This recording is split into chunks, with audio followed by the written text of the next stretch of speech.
Германия Кыргызстандын карызын кечип, мурда алынган каражатты ипотекалык насыя алууга чегерүүгө макул болду. Тиешелүү келишим Каржы министрлиги менен Германия өнүктүрүү банкынын ортосунда түзүлдү.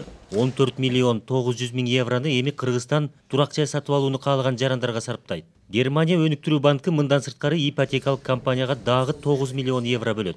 Биринчи келишим бул конверсия долгу деп коет. Биз буну бюджет аркылуу обслуживание кылып атканбыз.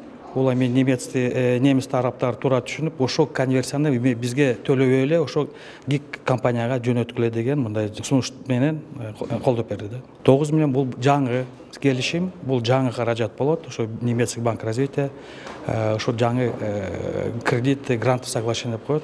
Ошо негизинде жумшартылат. В целом составляет 34 миллиона 900 тысяч евро сам проект. Германия өнүктүрүү банкынан 34 миллион 900 миң евро алуу тууралуу келишим түзүлгөн. Анын 11 миллионун буга чейин алып өздөштүрүп бүтүп калдык. Ал жалпысынан 747 үй бүлөнүн турак жай сатып алуусуна жумшалды. Жаңы бериле турган каражаттар кезек күтүп жаткан жарандарыбызга жакшы мүмкүнчүлүк болуп берет.